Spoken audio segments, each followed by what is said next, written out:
Let me guess. You've got some money left at the end of the month. Not a lot, but not zero either. And every time you look at it, you have the same internal argument. Should I put this into investments, or should I just throw it at my debt and be done with it? Because on one side, people are yelling, debt is bad, pay it off immediately.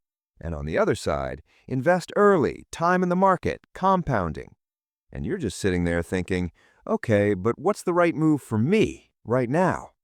Yeah, that's literally most people. My name is Nick, and I spend way too much time thinking about how to make smarter money decisions without overcomplicating everything. And if you're someone who's stuck choosing between investing and paying off debt and feels like whichever option you pick is probably wrong, make sure to hit the subscribe button and give this video a thumbs up if this helps you out. Because today, I'm going to show you the simple test I personally use to decide whether to invest or aggressively pay off debt. And no, it's not what most people tell you. Here's the thing. Most financial advice online sounds like this. Always pay off high-interest debt first, or always invest if your return beats your interest rate. That advice is incomplete, because money decisions aren't just math problems, they're behavior problems.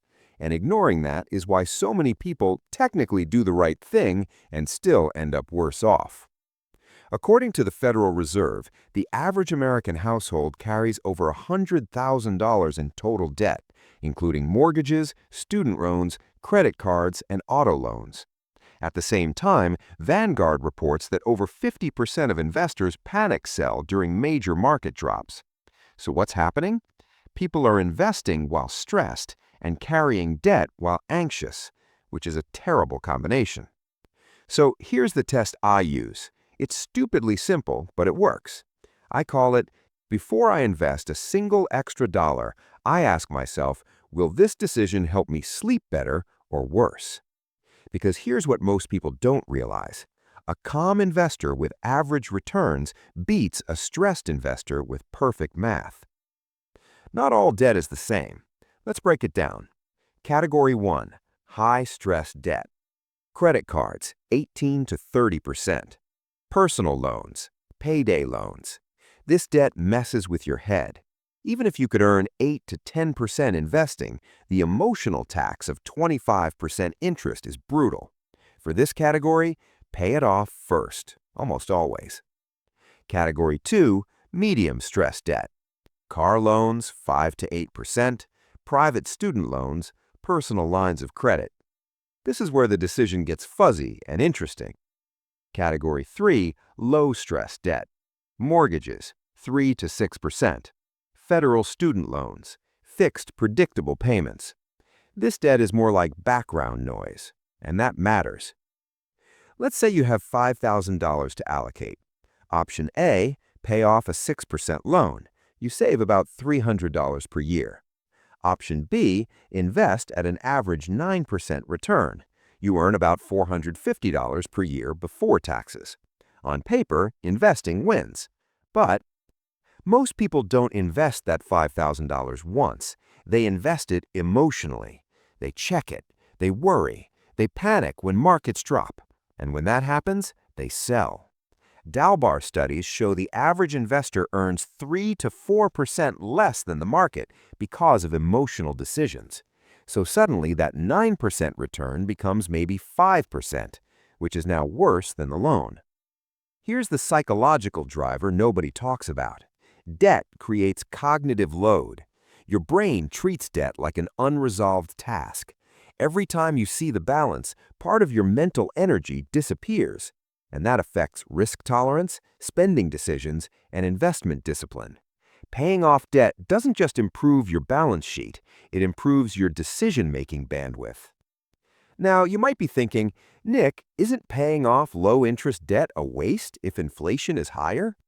Technically, sure. Behaviorally, not always. If carrying debt makes you hesitate, panic, or constantly second-guess yourself, inflation math doesn't matter. Here's the exact test I recommend. Ask yourself 3 questions. Does this debt stress me out monthly? Would paying it off increase my confidence? Would investing this money make me anxious?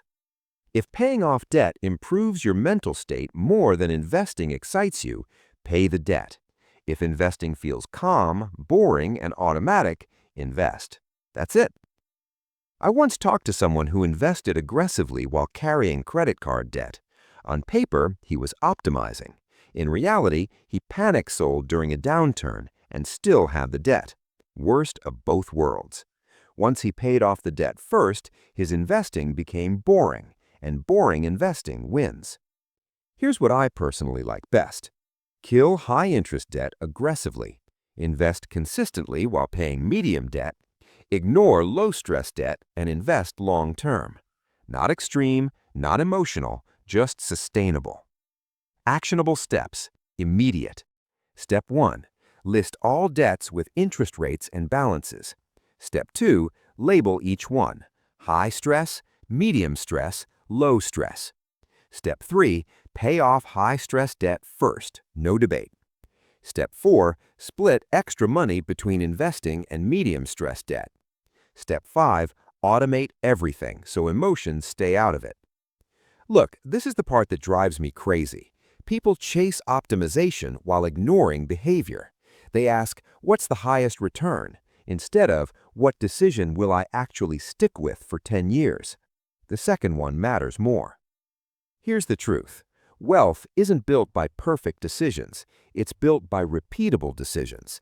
The best strategy is the one you can follow calmly through market crashes, job changes, and real life. So use the test. Choose peace first, then let compounding do its thing. If this helped you think more clearly about debt and investing, hit the like button. It really helps the channel. Subscribe if you want practical money advice without hype or guilt. And comment below, are you more stressed by debt or more stressed by investing? I'll see you in the next one. If you like the video, hit the like button and subscribe my channel to get new updates.